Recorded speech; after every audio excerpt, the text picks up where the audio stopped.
Hello, animal communicators, and welcome to this week's live power training, the place to come for all your top tips and sometimes complete strategies, either in animal communication or in the mindset that helps us be the best animal communicators that we can be. And today is a mindset hack. Now, if you have been following me for a while, you will not be new to this phrase. It's one that I use a lot online in my teachings. It's one that I use, oh my goodness, all the time with students on my animal communication programs, especially those who are training with me to be professional practitioners.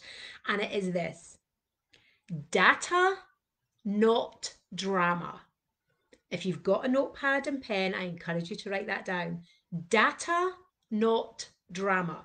So you might be asking, what on earth does that mean? What does data and drama mean? So here is what this is all about. And it's really, really important. This is your number one mindset hack. This is how you can really start to change the way you view your work, the way you deliver your work, but most importantly, the feedback that you get on your work.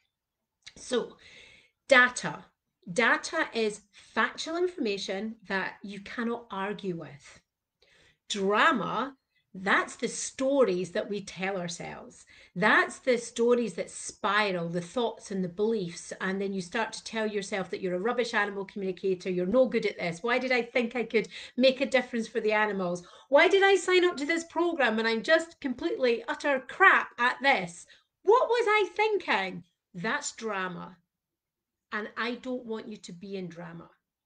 But here's the thing: we are programmed for drama. The subconscious mind is programmed to always think worst case scenario, to play out what might potentially be. And that's when we find ourselves really starting to spiral and really go into that drama land. And what also happens, and I didn't actually plan to talk about this part specifically, but hey, you know me. Just got too much information I want to share with everybody, and if it's there, it comes out. So here we go. The other part of that now, oh, I've lost it now. I've lost it now. Yeah, oh, I've lost it. Oh my goodness, what was that extra piece that was coming in there? So it's about the stories that we tell ourselves, and we're programmed to do that. This wasn't it, but this is the a second piece that's coming in. So we are programmed to tell ourselves a story. That is always going to happen. So what I always say to students on my program is, if you're going to tell yourself a story, which you will, because that's what the subconscious mind sets you up for, then just make sure it's a good one. So choose a good one. Choose a good one. Now the original piece has come back to me. It's about spiraling. So give me some kind of emotion, emoji in the comments if you know this one, when your head starts to spiral. So it might start with something like, I don't think I did very well there. Don't think I maybe asked the best question. Or I don't think the answer's that clear. I maybe should have gone back and checked that. So it might start there, but then it starts to spiral and you add on, and then it becomes, from that, it then becomes, oh, I'm not very good at asking questions.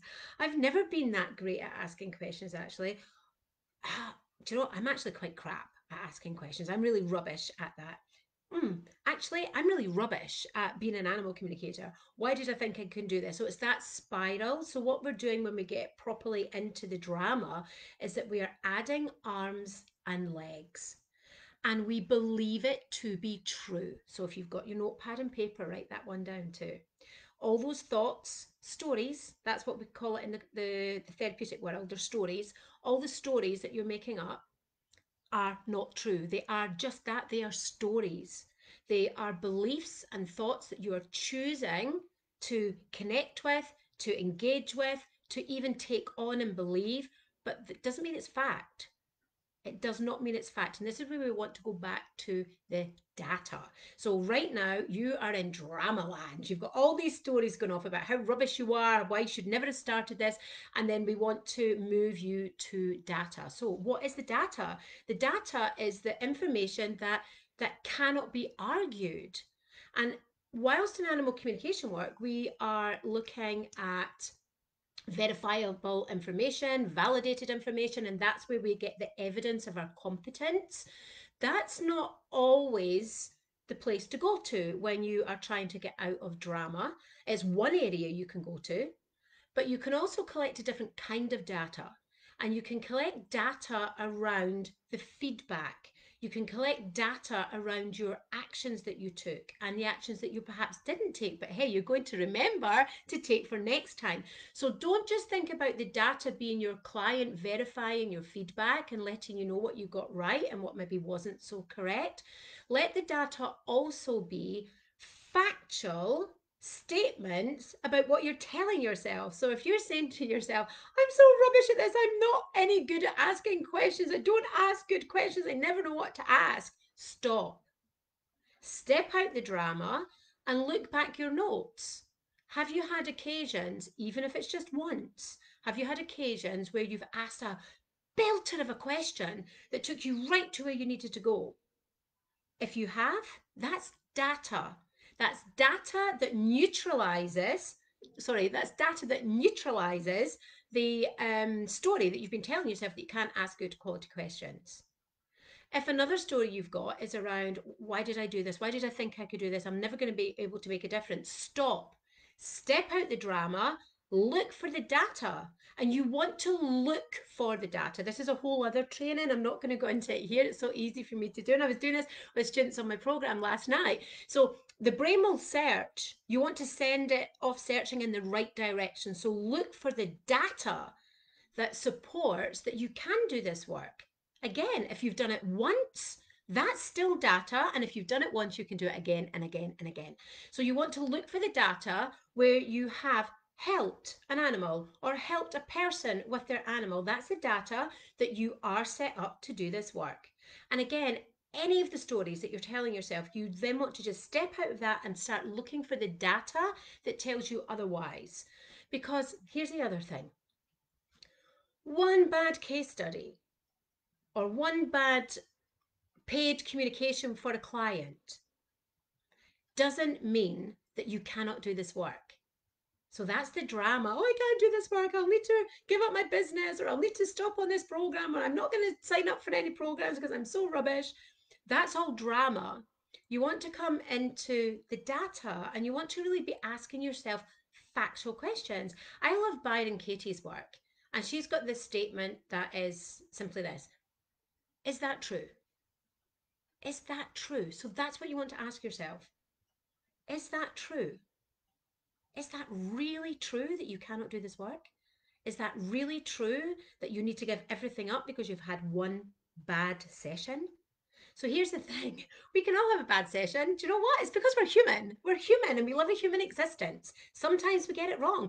Just offer to do it again. Go away, brush yourself down, build up your confidence, and then come back and either go back to that person or work with somebody else if that doesn't feel so good to go back there. But you can have an off day. You're allowed to have an off day. What I encourage you to do is learn from that off day. And then that off day is never a bad thing. That is a good thing, because that's where you find your gold. You find your gold when you go into the depths of what went so drastically wrong. I don't have time really to share a million examples here, but I've got at least 3 from students this past week where, one of the students actually sent in her case study for my assessment, and she titled it "Worst Case Study Ever." Speak to her today and she will tell you that was the best case study she ever had in terms of her learning, her growth, and the golden nuggets that she found in it. So I invite you to do the same. When you have a really off day or a really off feedback, or it just doesn't feel good, don't go into drama of, oh my goodness, I need to give this up. Go into the data of, right, what went wrong here? And actually, what was I meant to learn? How can I learn from this? And if you can learn something from that, that's not a failed communication. That's a win. So this is how we start to collect data that is more than the data that we're used to finding around verification and validation of our work. We want to look beyond that. The other piece that I want to bring in here, because I see it all the time, when somebody's giving you feedback and the feedback maybe isn't brilliant, we jump to the conclusion, again, drama, that we didn't do a good job. But here's the thing, we are relying on another person, another human being who, just like us, has human foibles. And we are relying on them to remember everything. We don't remember everything. If I had a penny for every time a client has emailed me back and said, "Oh my goodness, Sarah Jane, I totally forgot about X, Y, or Z," I would be very rich indeed. And I see it with students all the time as well. So your clients sometimes don't remember information, sometimes they don't know information. So I see that a lot as well, where a client doesn't actually know, so they can't validate it because they don't actually know it. Maybe it was a life before the animal came to that person, or you'll have heard this story umpteen times about the cat whose guardian said she doesn't like fish, and the cat told the student that she loved fish. But when the student spoke to her mum about the consultation, her mum very sheepishly said, "Oh, I give her fish from the chip shop every Friday when I look after the cats for you." So the client didn't even know that whilst her cat didn't eat catfish food, she loved the fish from the chip shop. So sometimes your clients remember, sometimes your clients don't know, sometimes clients are not very good at giving feedback, and all of that impacts on how you feel about the feedback. So you go into drama, you go into that whole story of "I'm not good enough, I can't do this," where actually there's so many other moving components that attribute to you and the work that you do, and your feedback is just one of them. So I really do invite you to step out of the drama that we so easily go into. I've done that. It's because we're human. So let yourself off the hook and start looking at ways that you can start finding the data that supports the work that you are doing and you are doing well. So as I said before, Byron Katie's therapeutic, one of her therapeutic approaches is that really true? It's a great question. When you're telling yourself that you're rubbish and you're crap and you can't do this and shouldn't be doing it, just stop and say, is that really true? Is that really true? And you will find that it's not. So, out of drama, into the data. That's my top teaching for you today. And if you want to learn more ways that you can boost your confidence, support yourself in this work, then you do not want to miss my event at the very end of the month.